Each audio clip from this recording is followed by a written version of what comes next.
Ladies and gentlemen, welcome back to the analysis of YOLENO TV. I hope you're well from wherever you're watching this channel.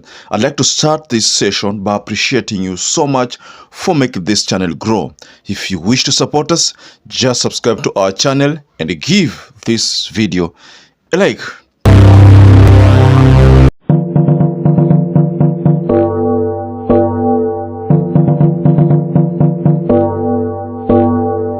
So on to the story that has been trending for the better part of the day is that Dr. Margaret Nyakao, who is the controller of budget, was arrested. That is something that I think now 80% of Kenyans are aware about.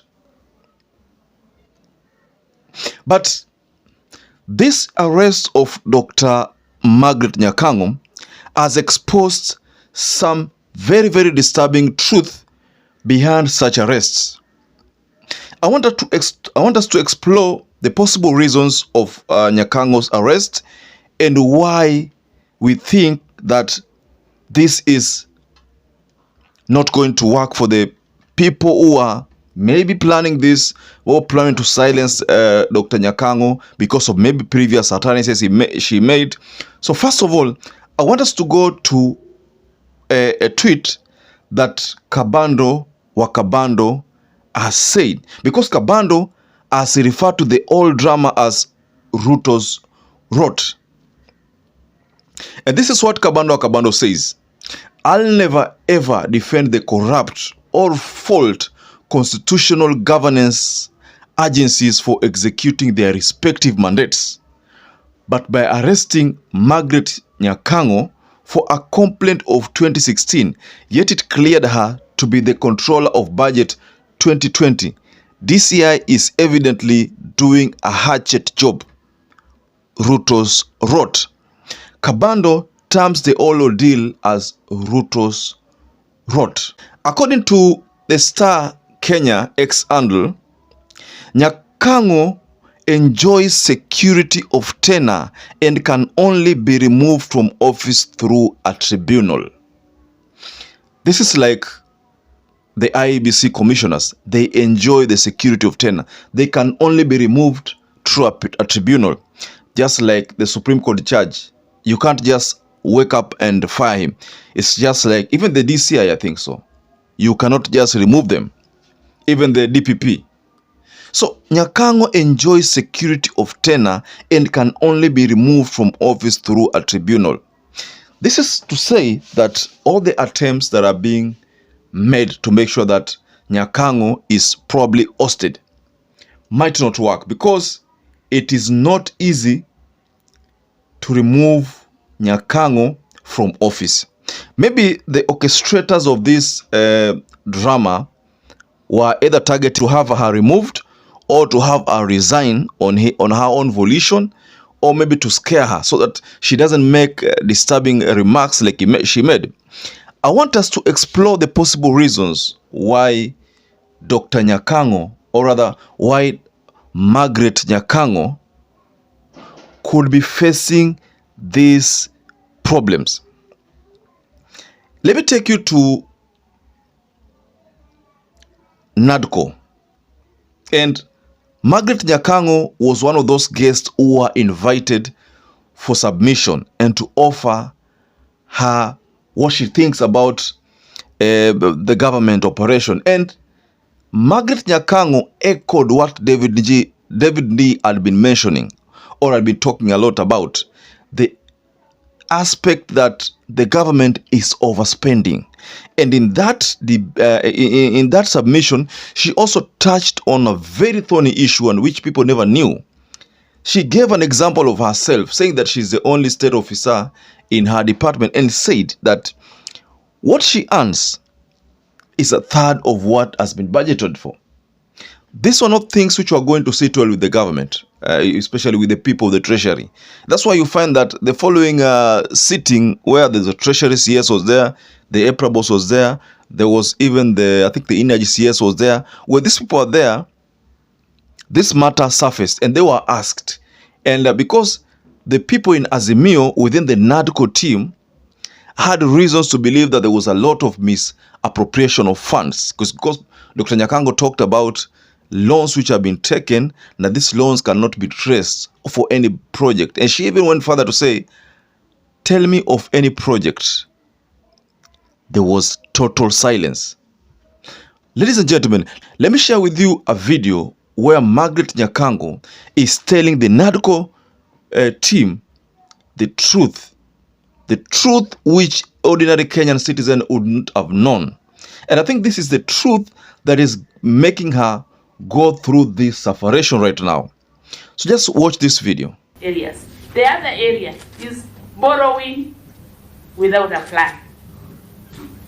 This one I'm using it in a very colloquial sense, in the sense that I have been approving payments of public debt, and I've looked at what we are paying for. Many of those things cannot be identified. You just find a name of why we borrowed. You cannot trace it to anything. You cannot tell what the money was spent for, and therefore there was no economic gain from that borrowing.